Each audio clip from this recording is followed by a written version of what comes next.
Data के साथ सकारात्मक कीवर्ड। तो हमने अपना पहला ड्राफ्ट कॉपी तैयार कर लिया है। हमने अपनी सकारात्मक नकारात्मक सूची तैयार कर ली है। उम इस समय सूची पूरी तरह से सटीक नहीं है, लेकिन उम अंततः उम आप निश्चित रूप से इन सभी आंकड़ों को सही करने के लिए इस कीवर्ड रिसर्च में बहुत अधिक समय व्यतीत करेंगे। यह सिर्फ एक उदाहरण है। तो अगली चीज जो हम करने जा रहे हैं वह है इस सेंड टू सर्च वॉल्यूम पर क्लिक करना। ओह, तो हम जो चाहते हैं वह है हमारे सकारात्मक कीवर्ड से सभी डेटा की समाप्तना, और हम वही डेटा चाहते हैं जो हमें कीवर्ड एवरीवेयर टूल से मिलता है। तो हम जानना चाहते हैं कि प्रति माह कितने लोग खोज रहे हैं या क्या लागत प्रतिस्पर्धा स्तर है, और हम पिछले 12 महीनों का डेटा चाहते हैं। ठीक है। तो अगर हम टूल पर जाते हैं, और फिर से आपको धैर्य रखना होगा क्योंकि आप एपीआई के काम करने और जानकारी वापस लाने का इंतजार कर रहे हैं। तो हम जो करने जा रहे हैं वह है सेंड टू सर्च वॉल्यूम पर क्लिक करना। ठीक है। और फिर ये कुछ इस तरह दिखेगा।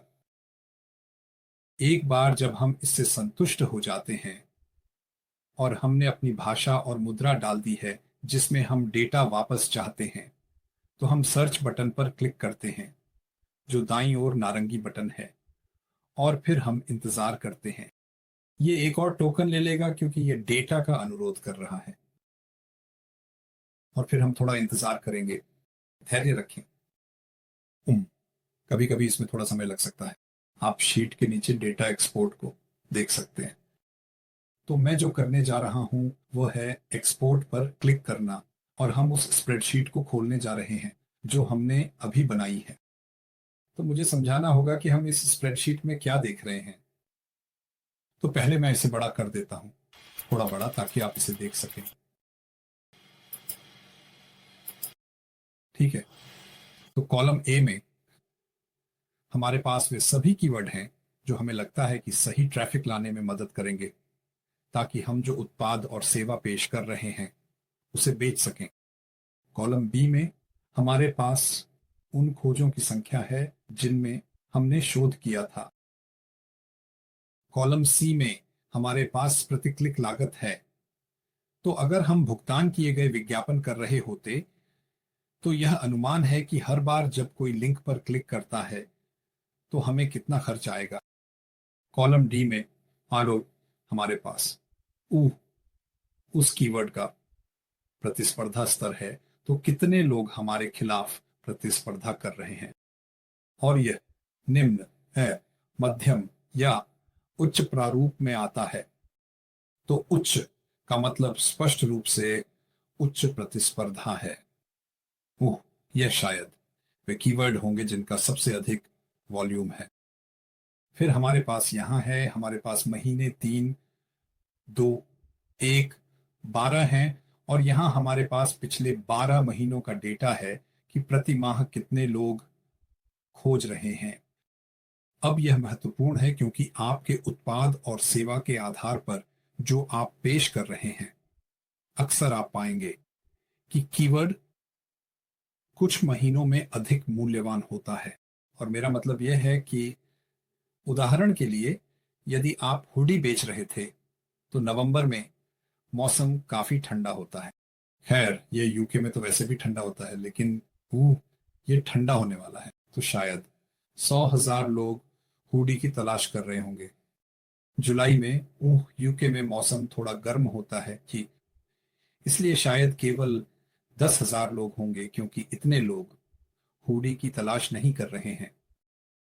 तो हमारे पास यह डेटा इसलिए है क्योंकि अधिकांश लोगों के पास एक मार्केटिंग बजट होता है जिसे वे बनाए रखने की कोशिश कर रहे हैं, और इसलिए यह एक तरीका है जिससे हम यह पहचानने की कोशिश कर सकते हैं कि हमें किस महीने में किन कीवर्ड्स और उत्पादों और सेवाओं को लक्षित करना चाहिए।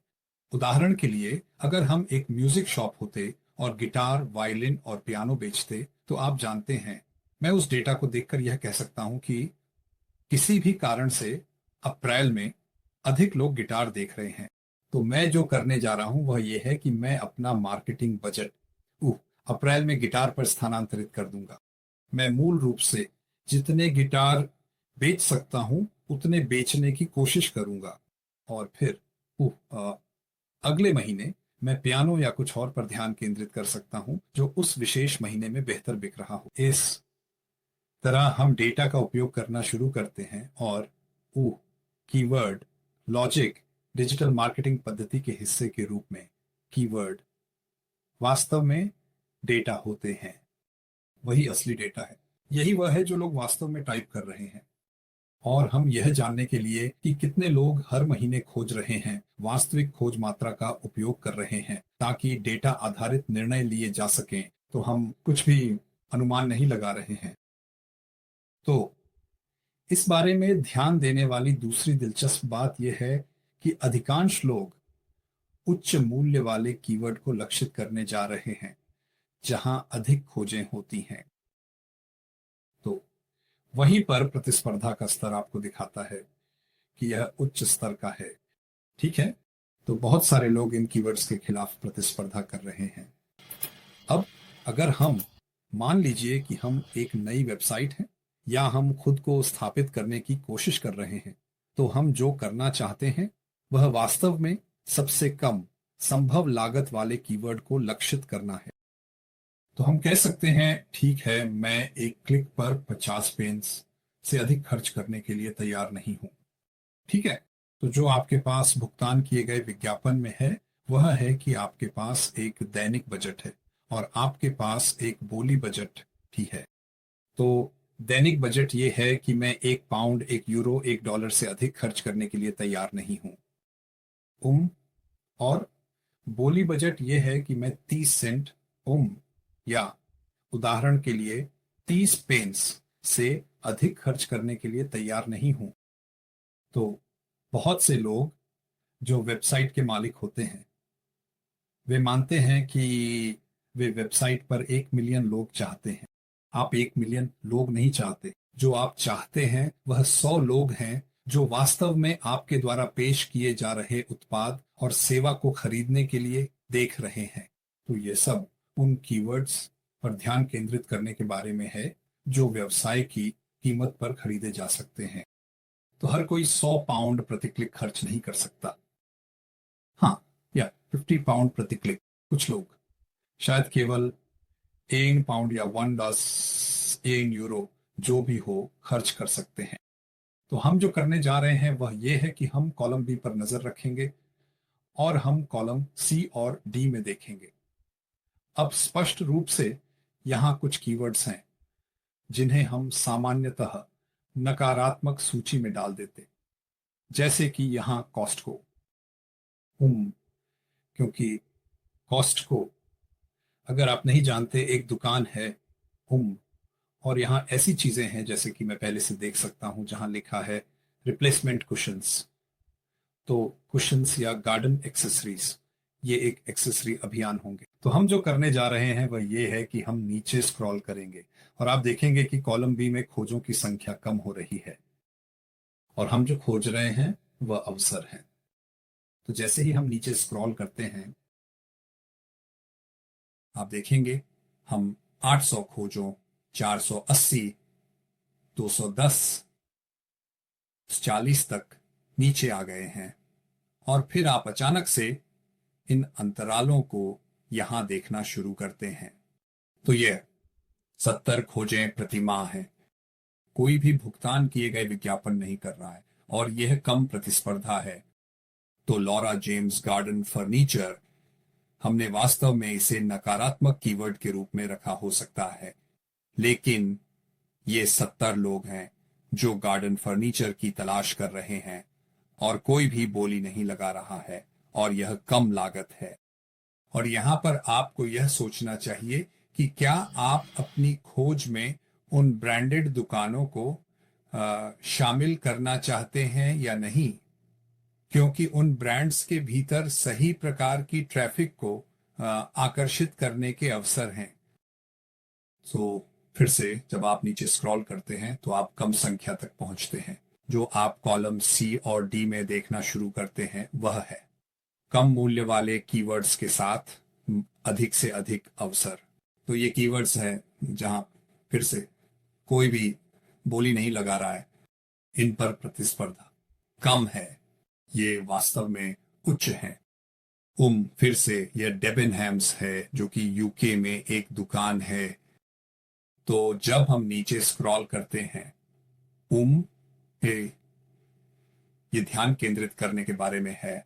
तो यहाँ ये कीवर्ड वास्तव में उम कम लागत वाले हैं। इनकी खोज करने वाले लोग ज्यादा नहीं हैं। तो एक विचार यह है कि अगर आप कीवर्ड रिसर्च कर रहे हैं और यह एक विशेष क्षेत्र में है, ठीक, तो मान लीजिए हम केवल कहें सेंट्रल लंदन कर रहे हैं। हाँ, जो आप पाते हैं वह यह है कि डेटा के अनुसार 10 लोग खोज रहे हैं। तो 10 लोग खोज रहे हैं, लेकिन यह पूरे यूके में है।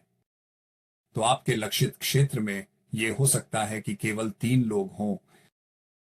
तो आपको जो करने की आवश्यकता है और हमें जिस पर अधिक सावधानी से विचार करने की आवश्यकता है वह यह है कि हम किन कीवर्ड्स को लक्षित करने जा रहे हैं। तो ये परीक्षण के बारे में है। तो एक डिजिटल मार्केटर के रूप में आप हमेशा हमेशा सब कुछ परीक्षण कर रहे होंगे।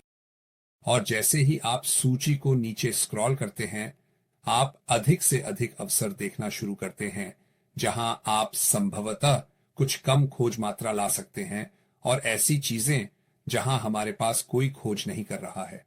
जहां एक खाली जगह है, इसका मतलब है कि डेटा अक्सर बहुत कम होता है साल के कई महीनों में मूल रूप से। तो यह मूल रूप से आपको एक अवलोकन देता है कि वह कीवर्ड वे कीवर्ड कैसे दिखते हैं, ठीक, और स्पष्ट रूप से आपको कम लागत वाले भुगतान किए गए विज्ञापन अभियानों की तलाश करने का अवसर देता है। और जाहिर है एडवर्ड्स सेक्शन में हम इस सब के माध्यम से फिर से जाएंगे, तो और मैं आपको निश्चित रूप से और अधिक विवरण दूंगा। तो इस तरह आप करते हैं। आपका सकारात्मक कीवर्ड डेटा कैसा दिखना चाहिए?